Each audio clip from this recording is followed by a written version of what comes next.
আমার জবানে সব সময় ইস্তিগফার পড়া, তার কারণটা কি? তিনি বললেন, শুনুন, আমি এই ইস্তিগফারের আমল করার কারণে আমার আল্লাহ পাক আমার জবানে এমন বারাকা দান করেছেন, এই জবান দিয়ে আমি যা বলি, যেই দোয়া আল্লাহর কাছে করি, মহান আল্লাহ পাক সাথে সাথে সেই দোয়াটা মঞ্জুর করে নেয়।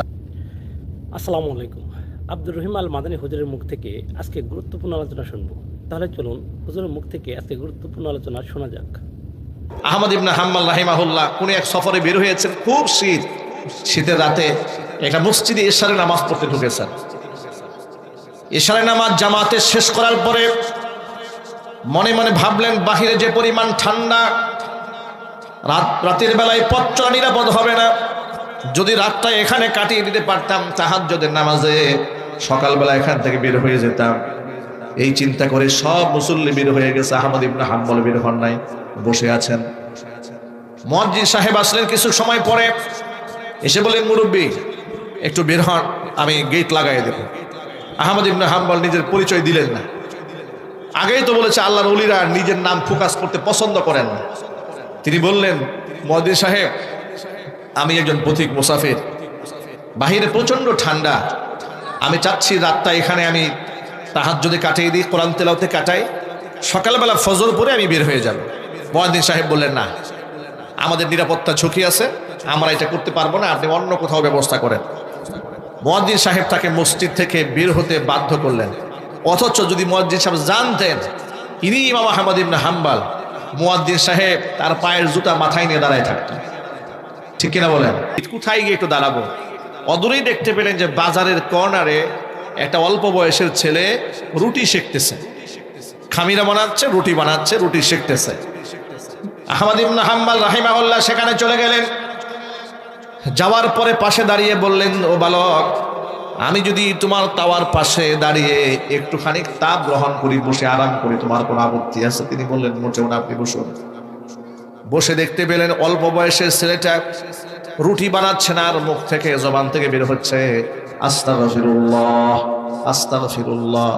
তাওয়ার মধ্যে রুটি সেকে তিনি জবান থেকে ইস্তিগফার করছেন, আবার রুটি উল্টান, তিনি বলেন আস্তাগফিরুল্লাহ। খামিরা বানাচ্ছেন, আস্তাগফিরুল্লাহ করছেন, পাবলিকের হাতে সুপর্দ করছেন, আস্তাগফিরুল্লাহ করছেন। বারংবার ইস্তিগফারের আমল দেখার পরে অবাক বিস্ময়ে বালককে জিজ্ঞেস করলেন, ও তরুণ, শোনো, তোমার জবানে সব সময় ইস্তিগফার পড়া, তার কারণটা কি? তিনি বললেন, শুনুন, আমি এই ইস্তিগফারের আমল করার কারণে আমার আল্লাহ পাক আমার জবানে এমন বারাকা দান করেছেন, এই জবান দিয়ে আমি যা বলি, যেই দোয়া আল্লাহর কাছে করি, মহান আল্লাহ পাক সাথে সাথে সেই দোয়াটা মঞ্জুর করে নেয়। আল্লাহ পাক আমাকে মুস্তাজাব দাওয়া বানিয়ে দিয়েছেন। আমি যা দোয়া করি আমার আল্লাহ পাক সেটাই কবুল করেন। যদি বলেন সুবহানাল্লাহ। আহমদ ইবনে হাম্বল রাহিমাহুল্লাহ অবাক হচ্ছিলেন যে এত অল্প বয়সের একটা ছেলে, একটা তরুণ ছেলে, যা দোয়া করে তাই কবুল হয়। তবে ছেলেটি আবার বলে, ও পথিক, আমার মনে একটা কষ্ট আছে। ছেলেটা বলতেছে, কি কষ্ট? যা আমি আমার জীবনে যত দোয়া করেছি সব দোয়া আল্লাহ কবুল করেছে, শুধুমাত্র কেবলমাত্র একটি দোয়া কেন যেন কবুল হয়নি, কিন্তু সে বিষয়টা আমি আজও বুঝে উঠতে পারিনি। তিনি জিজ্ঞেস করলেন, কি দোয়া তোমার কবুল হয়নি?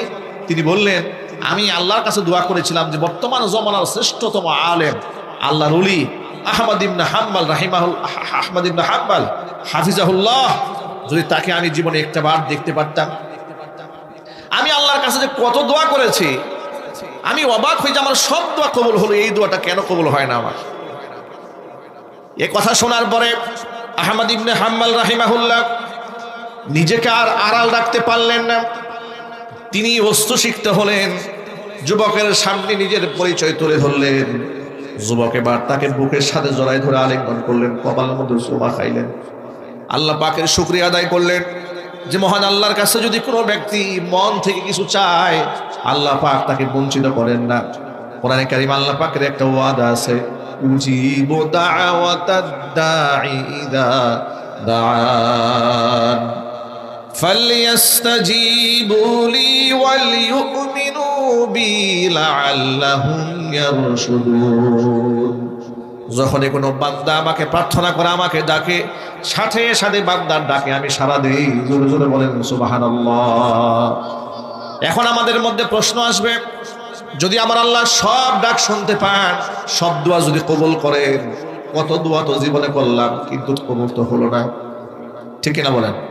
আমার এমন একটা প্রশ্ন আসতেই পারে স্বাভাবিক, যে কত দোয়া করলাম আল্লাহর কাছে।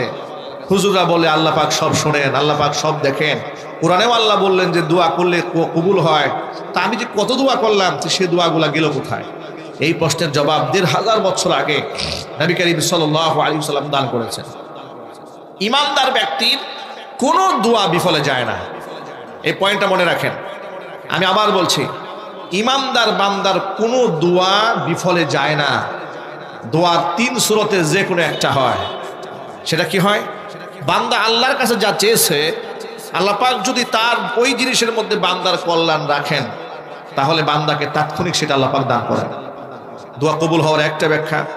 দোয়া কবুল হওয়ার আরেকটা ব্যাখ্যা হচ্ছে যে বান্দা যা চেয়েছে আল্লাহ পাক সেটা কবুল করেছেন, কিন্তু তাৎক্ষণিক সেটা না দিয়ে এই দোয়ার বদৌলতে মহান আল্লাহ পাক তার জীবন সামনের আগত বিপদ থেকে তাকে বাঁচিয়ে দিয়েছেন। গেল 2 নাম্বার। নাম্বার 3, বান্দা যা চেয়েছে সেটা আল্লাহ পাক তার জন্য কল্যাণ মনে করেন নাই, তার চেয়ে উত্তম প্রতিদান পরকালে আল্লাহ পাক জমা করে রেখে দিয়েছেন। আল্লাহু আকবার বলেন।